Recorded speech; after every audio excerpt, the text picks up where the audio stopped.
নমস্কাৰ বন্ধু বান্ধৱীসকল, আজি মই বনাবলৈ লৈছোঁ ছজিনাৰ লগত ৰৌ মাছৰ তৰকাৰী।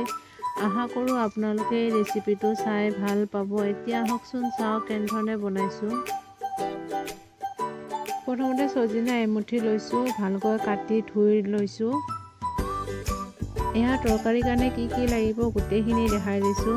ইয়াত ডাঙৰ চাইজৰ আলু কাটি লৈছোঁ আৰু ইফালে বিলাহী, ছজিনা, নহৰু, জলকীয়া, পিঁয়াজ আৰু সৰিয়হ। এতিয়া মই এটা পেষ্ট বনাই ল'ম। ইয়াত দিছোঁ সৰিয়হ, কেঁচা জলকীয়া, নহৰু আৰু ইফালে বিলাহীখিনিও দি দিছোঁ। এতিয়া ধুনীয়াকৈ মিক্সিত গুড়া কৰি ল'ম। ইফালে মাছখিনি ভাজি ল'ম। ইয়াত দিছোঁ হালধি আৰু নিমখ, ধুনীয়াকৈ সানি লৈছোঁ। এয়া কেৰাহী এখন পাতি তেল দিছোঁ। তেলখিনি গৰম হৈছে আৰু ইয়াত মই দিছোঁ মাছৰ পিচ কেইটা।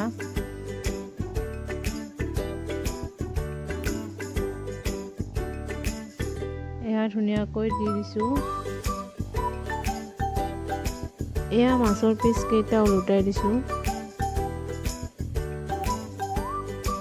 আৰু গোটেই কেইটা মাছৰ পিচ এইদৰে ভাজি ল'লোঁ।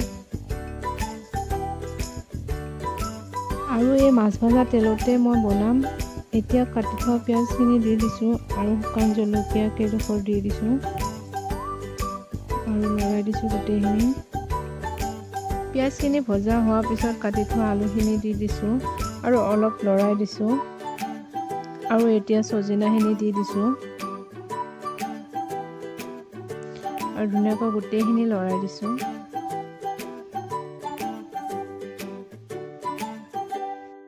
সোৱাদ অনুসৰি নিমখ দিছোঁ আৰু জোখ অনুযায়ী হালধি দিছোঁ আৰু লৰাই দিছোঁ।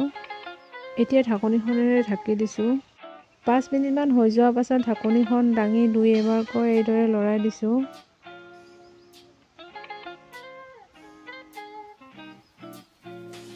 পাঁচ মিনিটমান ভজা হোৱাৰ পিছত মই পেষ্টখিনি দি দিছোঁ আৰু পেষ্ট বনাওঁতে মই দিছিলোঁ বিলাহী, সৰিয়হ, আদা, নহৰু, কেঁচা জলকীয়া আৰু গোটেইখিনি এনেধৰণে লৰাই দিছোঁ আৰু অলপ লাগি আছিলে সেইখিনিও পানী অলপ দি দিছোঁ।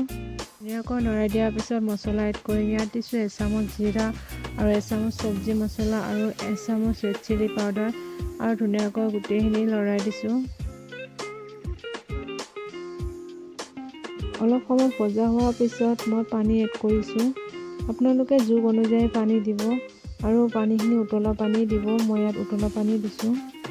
এতিয়া ঢাকনিখনেৰে ঢাকি দিছোঁ। ঢাকনিখন দাঙি 2-এবাৰকৈ এইধৰণে লৰাই দিছোঁ। এয়া ধুনীয়াকৈ উতলি আহিছে আৰু এতিয়া ভজা মাছখিনি দি দিছোঁ আৰু এইধৰণে গোটেইখিনি লৰাই দিছোঁ আৰু শেষত ধনিয়া পাত কাটি দিছোঁ আৰু ধুনীয়াকৈ লৰাই দিছোঁ। এয়া দেখিছেনে, মোৰ ছজিনাৰ তৰকাৰী ৰেডি হৈ গ'ল। এতিয়া গেছটো অফ কৰি দিলোঁ আৰু যদি আপোনালোকে এই ৰেচিপিটো চাই ভাল পালে লাইক, কমেণ্ট, শ্বেয়াৰ, ছাবস্ক্ৰাইব কৰি দিব আৰু কাষতে থকা বেল আইকনটো প্ৰেছ কৰি দিব। ধন্যবাদ।